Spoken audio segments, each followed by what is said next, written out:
მოწყალება. ჩვენი ჯულიც, რომელიც სიყვარულსა და მოწყალებაზეა დაფუძნებული, რომ არ გვასწავლიდეს, რომ მოწყალება პირველი ქრისტიანული სათნოებაა, თვით ჩვენი ბუნება და გული შეგვაგონებს, რა კეთილი და წმინდა გრძნობაა შებრალება საწყალი და უბედური კაცისა. ვის არ გამოუცდია ის ტკბილი, აღუწერელი შინაგანი კმაყოფილება, რომელსაც ჩვენი გული იმ შემთხვევაში გრძნობს, თუ ღმრთის შეწევნით, მოყვასი მწუხარებიდან დავიხსენით და გავახარეთ.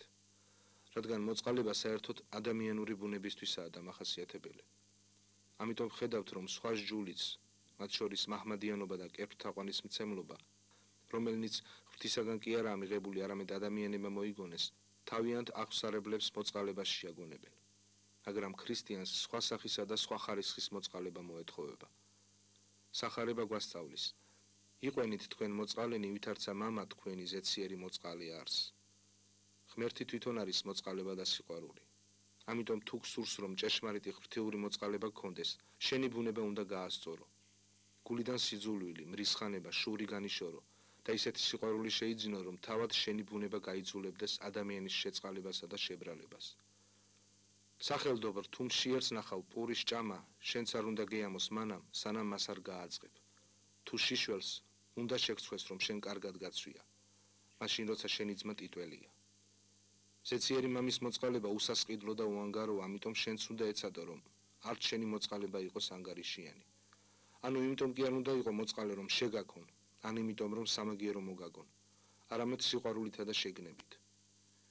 ჩვენი ზეციერი მამა უმაღლესი სიბრძნე და გონებაა, ამიტომ მისი მოწყალებაც სხვადასხვა სახისაა, იმის და მიხედვით, ვისთვის რომელია უმჯობესი. ხშირად თვით სასჯელი, მწუხარება და უბედურებაც ღვთის მოწყალების ნიშანია. რადგან მან იცის, რომ ზოგისათვის ესენი უფრო სასარგებლო იქნება. ამიტომ შენც უნდა ეცადო, რომ მოწყალება ბრძნულად და გონივრულად აღასრულო. იგი ორივე მხარისთვის სასარგებლო უნდა იყოს, შენთვისაც და მისთვისაც. შენთვის იმიტომ, რომ გულით აკეთებ, სათნოებას მიეჩვევი, ხოლო სხვისთვის მაშინ, თუ გამოიკვლევ და იმ სახის მოწყალებას მისცემ, რომელიც სჭირდება. ზოგი მოწყალია და მოწყალების გაცემის საშუალებაც აქვს, მაგრამ მოცალეობა და გამოცდილება არა აქვს და მისი მოწყალება უსარგებლოდ იკარგება. ზოგჯერ კი პირიქით, ზიანისა და ვნების მომტანიცაა.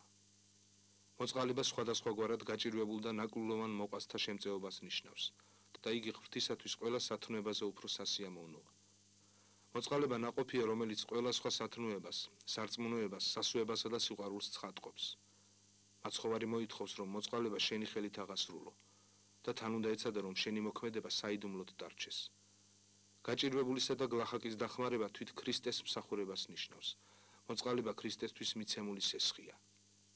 ქრისტიანული მოწყალება კეთილი კაცის გულის ბუნებითი გრძნობაა, რომელიც განღვიძებული და გაღონიერებულია სარწმუნოების მიერ.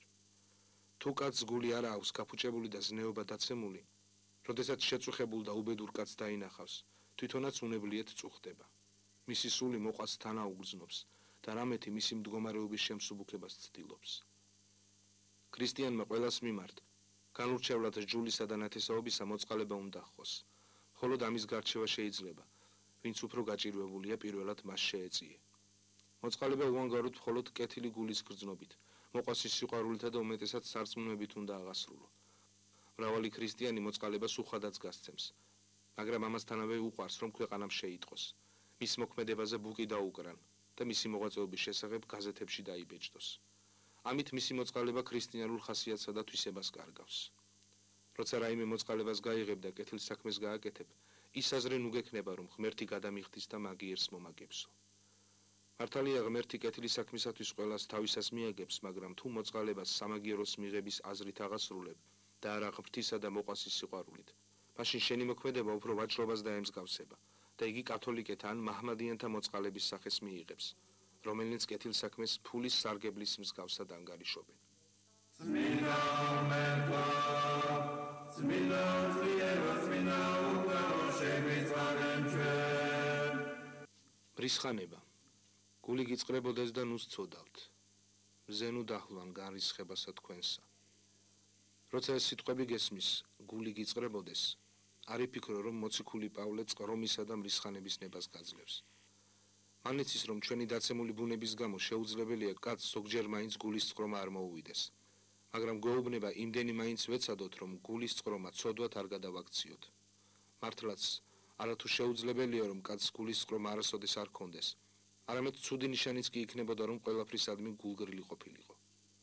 როდესაც შენი მოყვარის მოქმედებაში რაიმე ცუდსა და საძაგელს ხედავ, როცა კაცი მძლავრი და უსინდისო საწყალსა და უბედურს აღრჩობს, როცა მზაყვალი და ცფიერი კაცი მარადის ქვეყანას ატყუებს და ფარისევლობს, შენს გარშემო სიცრუე, უსამართლობა და გარყვნილებაა, შენ კი ყოველივე ამას ხედავ და გული მაინც გრილი გაქვს, არ გიწყრება და არაფერზე ზრუნავ.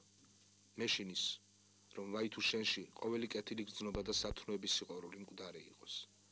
ყოველი ასეთი შემთხვევის დროს გულისწყრომა კანონიერი და კეთილია, მაგრამ იგი სიყვარულით, სიბრალულით და იმსურვილით უნდა იყოს შეზავებული, რომ რაც შენი მხრივ შეიძლება, ქვეყნად ყოველი ბოროტება და სიცრუე შეავიწროვო, ხოლო სიმართლე და პატიოსნება განაძლიერო.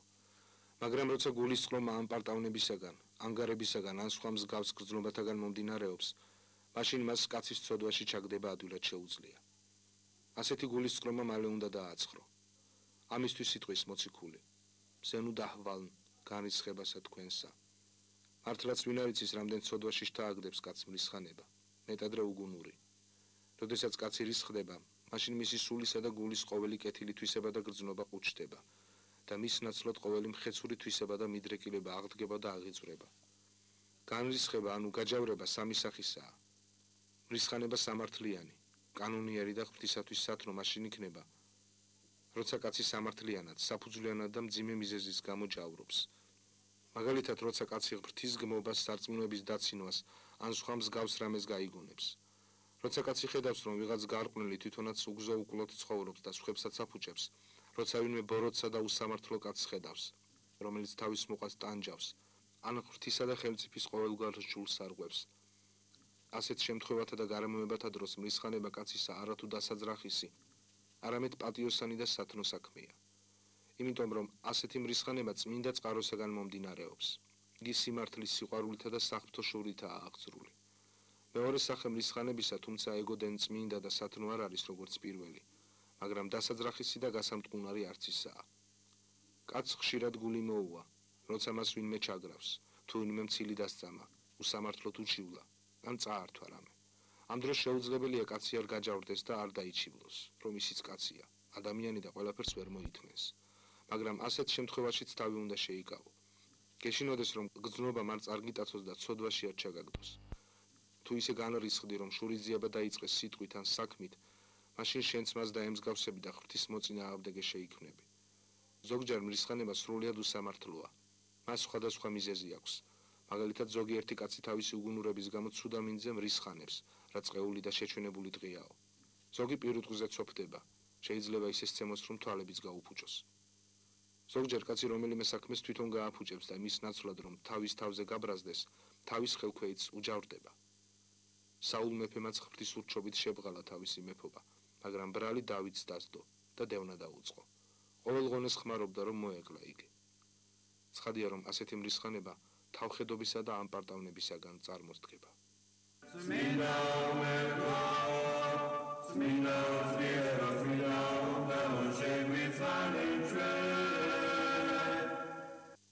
მღვიძარება და მხნეობა.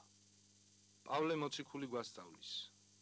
მღვიძარე იყვენით, მტკიცედ ზდექით სარწმუნოებასა ზედა, მხნე იყვენით და განძლიერდით. მღვიძარე ის კაცია, რომელიც მოძრაობს, შრომობს და თავის სულიერსა და ხორციელ ძალებს შესაფერისად იყენებს. მაგრამ შეიძლება კაცი მღვიძარი არა მხოლოდ კეთილი, არამედ ცუდი საქმისთვისაც იყოს. პავლე მოციქული მღვიძარებას ჩვენგან კეთილ საქმესა შინა, უმეტესად კი ღვთის სახურებისა და სჯულის აღსრულებისათვის ითხოვს.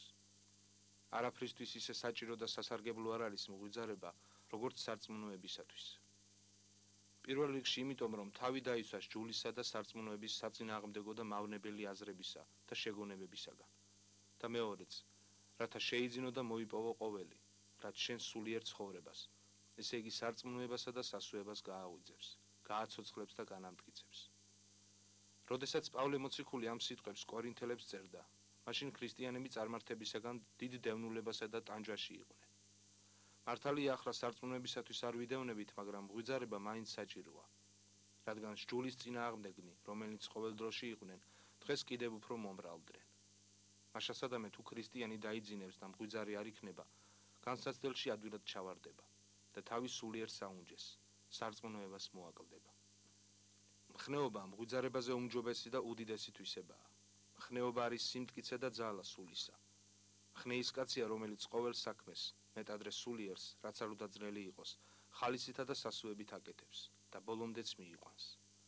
ხნეობას კაცისას უფრო უკეთ წინააღმდეგობა და დაბრკოლება წარმოაჩენს. იქ, სადაც სუსტი და სულმოკლე ადამიანი დაღონდება და არ იცის რა ქნას, მხნე კიდევ უფრო გაღონიერდება და ყოველი წინააღმდეგობა მას მხოლოდ ძალღონეს შეჰმატებს. ას ჯერ რომ დამარცხდეს და საქმე არ გამოუვიდეს, საქმეს თავს მაინც არ დაანებებს და ბოლოს უთუოდ გაიმარჯვებს. მხნეობა ისევე როგორც მღვიძარება ისე არავის სჭირდება როგორც ქრისტიანს. ქრისტეს მცნებათა აღსრულება ჩვენგან დაუძინებელ შრომასა და შეურყეველ მხნეობას მოითხოვს. რადგან ამ დროს ადამიანი არა მხოლოდ გარეგან შემთხვევებსა და განსაცდელებს, არამედ თავის თავსაც უნდა ებრძოდეს. რაზომი მხნეობაა საჭირო იმისთვის, რომ საკუთარი სურვილები დათრგუნო, რაც გიამება ის მოიძულო და რაც არ გიამება ის შეიყვარო. ხშირად შენი თავი ვითარცა მტერი დევნო და შეავიწროვო.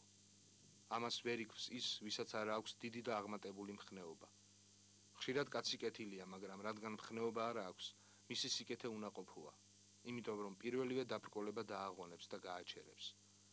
ადამიანმა უნდა მოისურვოს მხნეობის შეძენა და მას ღმერთი თავისი მადლის საიდუმლო მოქმედებით შეეწევა.